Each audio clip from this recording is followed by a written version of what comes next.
You know, we see circles everywhere, but have you ever really stopped to think about what makes them, well, circles? They're more than just a round shape. There's this simple, elegant code behind them. So today, we're going to build one from the ground up and figure out exactly what that code is. And it's not a trick question, I promise. A pizza slice, a bicycle wheel, they're both built on the very same geometric rules. They share the same DNA, the same code. And once you see it, you'll start noticing it everywhere.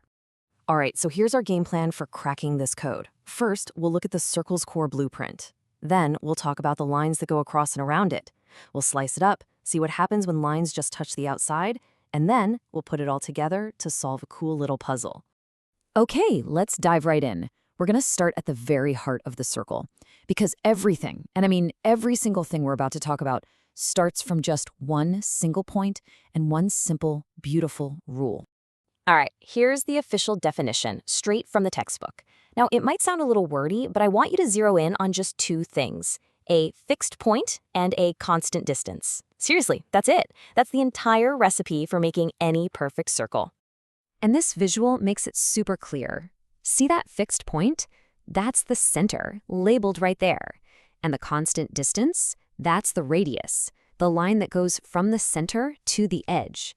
Those two things, the center and the radius, are basically the DNA for every single circle that has ever existed. So now that we have our basic circle, let's start drawing some important lines on it. These are the lines that really help us measure it and understand what it can do. First up, the outside edge, the total distance all the way around the circle. That's called the circumference. You can just think of it as the circle's perimeter. It's the length of the line you'd get if you could unroll it and lay it flat. Okay, what about lines inside the circle? Well, if you draw any straight line that connects 2 points on the edge, like the one we see here, that's called a chord. And you can draw a ton of them, right? All different lengths. And that brings up a really good question. If you can draw all these chords, which one is the longest? Like, what's the absolute longest chord you could possibly fit inside a circle? Where would you have to draw it to max it out? Well, that would be the diameter. A diameter is just a special kind of chord. And the reason it's the longest is because it's the only one that passes right through the center of the circle.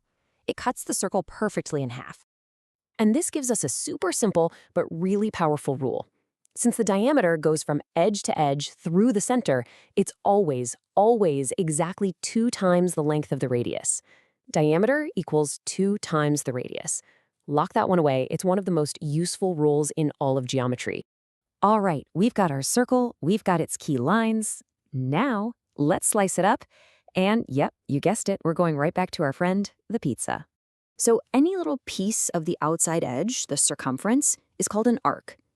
And if you slice the whole circle right down the middle with a diameter, you get 2 perfectly equal arcs. We call each of those a semicircle.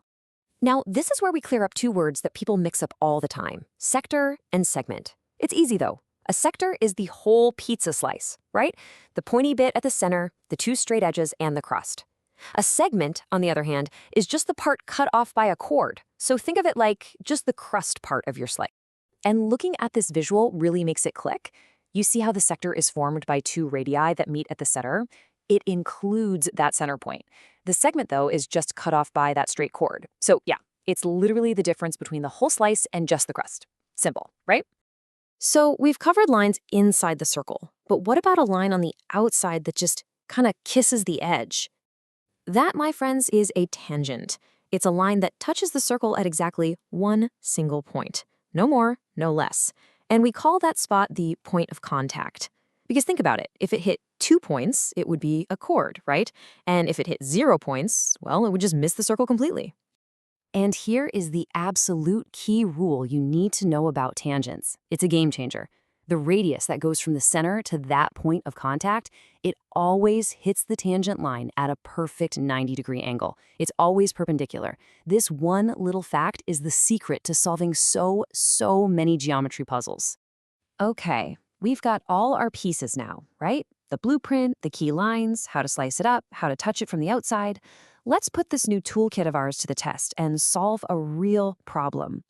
And here's another awesome rule that comes from everything we've just learned. It's pretty amazing. The angle you can form inside a semicircle is always 90 degrees. Let me show you what I mean. So check this out. It means that if you take the diameter as one side of a triangle, and then you pick any other point, literally anywhere on the edge of the circle, for the third corner, the triangle you make will always be a perfect right-angled triangle. That corner on the edge will always be exactly 90 degrees. How cool is that? Okay, so let's use that to solve this example right here. Step 1, we spot that the line is a diameter. That immediately tells us we're dealing with a semicircle. Step 2, we use our new rule. That means the angle up at that corner has to be 90 degrees. And step 3, now that we know we have a right-angled triangle, we can pull out an old favorite, the Pythagorean theorem, to find that missing side. So we just plug in the numbers we have, do the math, a squared plus b squared equals c squared, and bam, we get our answer. The missing side is 30 centimeters. And think about that for a second. We could not have solved this without knowing that one simple rule about semicircles. That one bit of info was the key that unlocked the whole thing. And there you have it. That's the complete code, the blueprint for a perfect circle. From its center and radius to its sectors and tangents. Now that you know how to read this code, the really fun part begins. Where are you going to see it next? In the gears of a bike? The orbit of a planet around the sun? The design on a dinner plate?